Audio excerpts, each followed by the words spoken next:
Hey everybody, Laura Garicki, G-Force Athletics. Today we're going to do a 15-minute standing core routine. I have 15 activities. We'll do each activity for 50 seconds, that's 50, and then there'll be a 10-second break, and then we'll move on to the next activity. So it'll be 15 minutes. If you feel like you want to repeat, then just slide the bar back on your video and repeat those activities. But I'm just going to demonstrate them once. 15 minutes may be enough. It's a great, standing core activities are a great way to gently work your core. And it also helps to work on your balance also because you're having to stand the whole time. So it's a great way to get started if you're new to exercising, and especially if you're new to doing ab work or any kind of core work. So I hope you enjoy the workout. So let's go.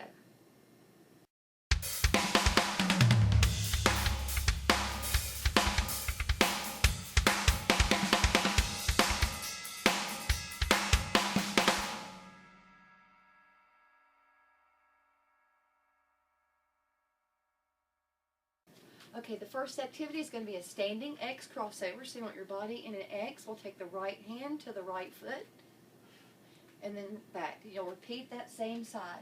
So keep your body in an X. Make sure that left arm goes back behind you as you reach for that left toe. So you're crossing over and down with your right hand.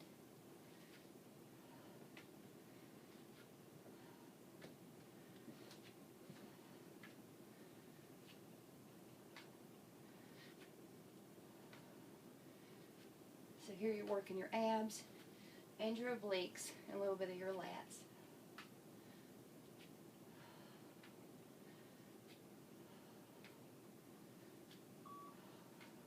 One more. Alright, so you have 10 seconds. Then we'll repeat the other side. So again, X, so your legs are wide, arms are wide, left hand to right foot. We're reaching over and down.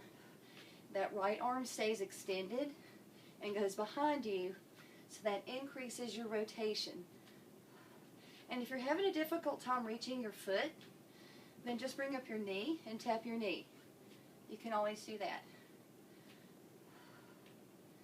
The main thing is you want to make sure you're getting a lot of rotation as you cross over and down.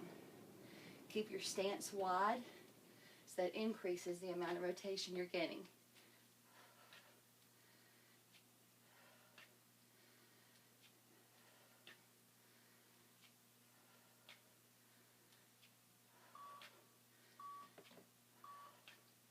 All right, 10 seconds.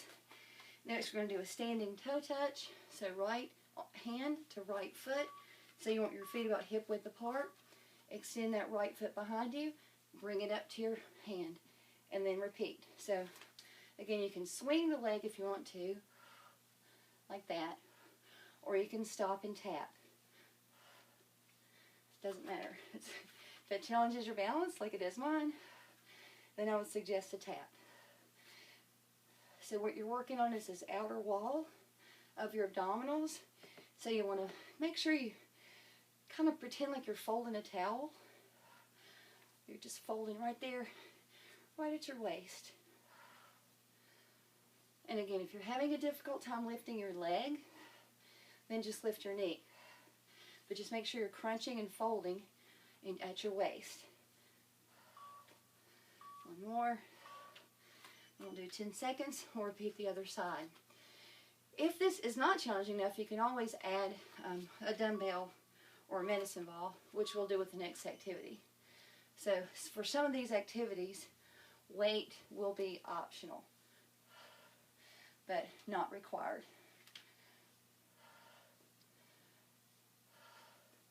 So make sure you're folding right here at your waist, targeting that outer wall. So get a good stretch here, and then bend. Stretch and fold. And again, you can swing back for a little bit more range of motion, if you can maintain your balance without sacrificing your form. Everybody has one side they're better balanced on than the other.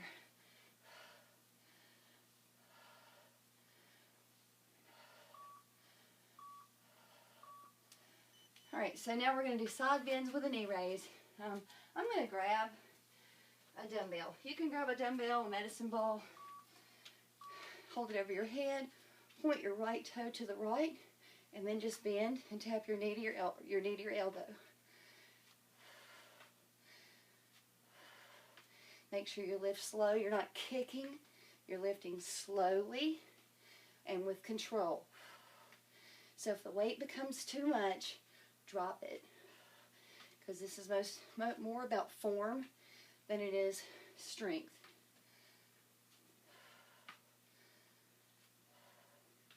Once you've got your form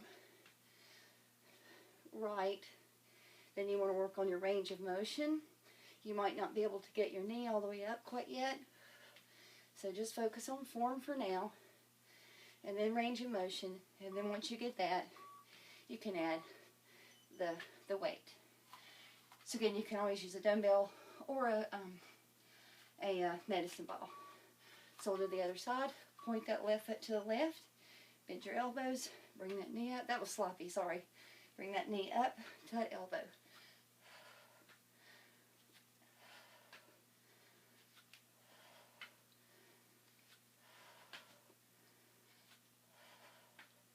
Remember, slow and controlled. Focus on form first, then range of motion, then you can challenge yourself with the weight. You should feel these in your obliques and in your lats, and possibly in your hips.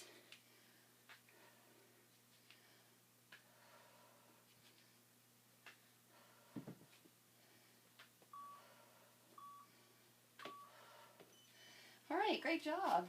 We're about, I don't know, I'll do math pretty well, but I think we're 2/3 of the way done.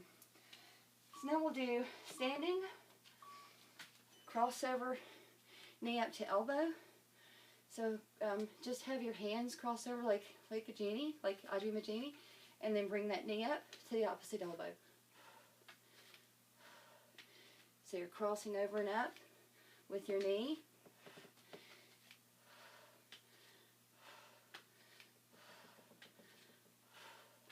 And again, don't go down here like this. Okay, bring that knee up as high as it'll go. So monitor your form first. Then once you've got your form accurate, then go for that range of motion.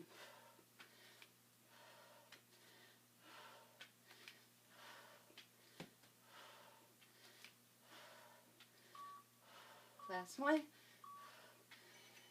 Okay. And you can do, I'm going to go down on the weight. We're going to do a staggered stance, reverse wood chop. Sit your right foot in front, your left foot behind in a staggered stance, and a reverse wood chop. So you're swinging from left to right. So you kind of want to pivot with your feet so you get a greater range of motion out of your waist. So you're not really just mindlessly swinging your arms. You really want to focus on twisting and at your waist so you feel it in your obliques and your lats. And the reason for the staggered stance makes your core work a little bit harder by giving you a greater range of motion.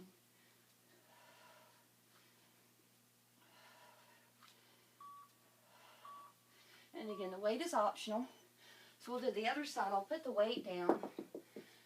So if you don't have the weight, you may have the tendency to want to go a little bit faster, but you just don't want to sacrifice your form. So remember, it's all about range of motion and form.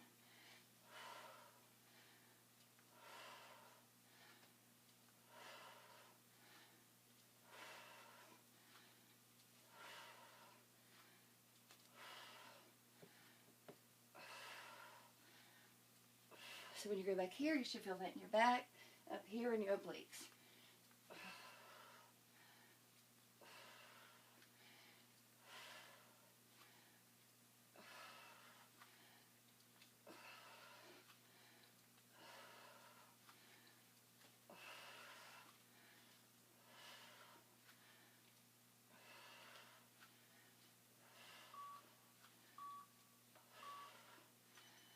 The next two are going to be deadlifts with a twist and a knee raise. So we're going to go to the right and to the left. You can hold weight in your hands if you want to, or just place your hands by your ears. You're going to lean forward, bend your knees slightly if you're doing a deadlift. Come back up, twist to the right, and raise that knee. So a little mini deadlift here. Come up and twist. Now the knee just comes up. The knee is not coming up to the elbow. You're not doing this. Okay, so you're doing a little deadlift here. Squeeze the tush some, raise the knee, and twist. Up, raise the knee, and twist.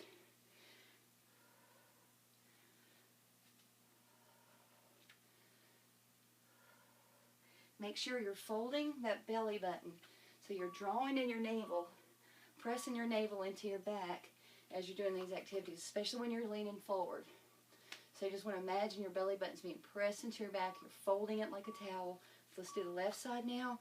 So bend forward in a deadlift. Come back up. Lift that left leg up and twist. And repeat. Do this slowly and with control. Remember, your elbow is not going to your knee. You're just raising your knee and twisting. If you try it both ways, you'll feel the difference. You're working a completely different muscle group here. You'll feel this more in your upper back than your lower back when you do that twist and the knee doesn't come all the way up.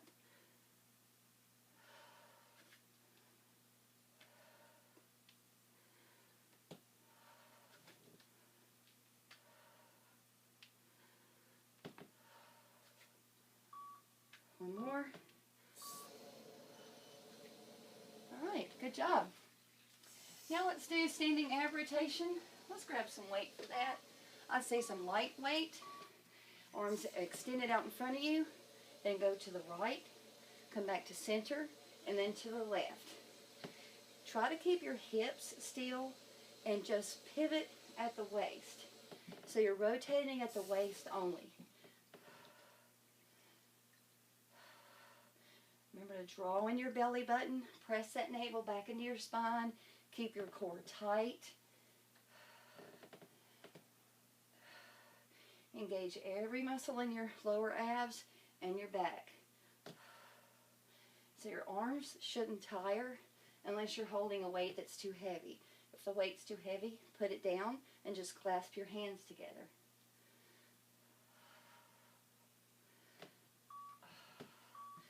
Let's finish on the left side. Okay. Now we're going to do chop to knee raise. I'm going to grab a ball for this. So here we're doing the reverse wood chop. Now we're just going to do a regular chop to knee raise. So kind of send that staggered stance again. Left foot is behind you. And you're going to raise your knee and drop the ball to your hip. Watch that rotation and range of motion. So you're extending here and then there.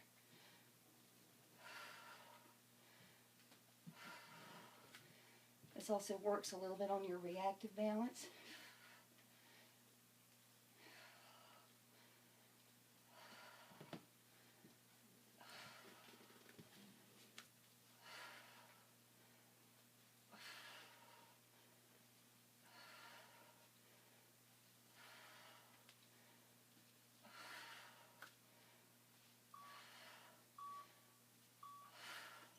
Alright, I'm going to put this to the side.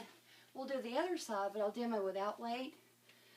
So if the weight is too heavy, put it down because you don't want to sacrifice your form or your range of motion. So right leg is a little bit behind you diagonally. Hands are over your left shoulder. Bring them to your hips as you raise that knee. So good stretch here. And then chop down.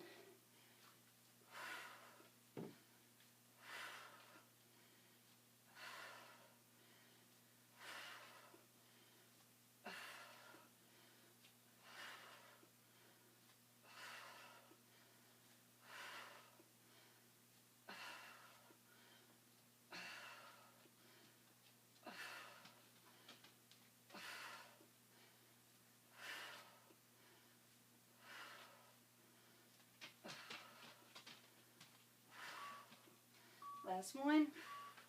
All right, one more activity, we're just going to do standing, crossover nut punches. I'm going to use light dumbbells. Feet are hip width apart, hips are face forward. Have your hands about where your shoulders are, and then just cross over and up. You want to twist at your waist. You don't really want to go with your hips. You want to twist with your waist. So you'll feel this more in your back and your obliques than in your hips. And again, if the weight is too heavy, if it's so heavy that it's affecting your form, then drop the weights and do these without weights. So you can still get that range of motion. Just reach up. You're not punching. You're just kind of reaching, targeting those lats, your back, your lower back muscles, and your obliques. Not a lot of movement in your hips, just in your waist. We'll finish on the left side, and we're done.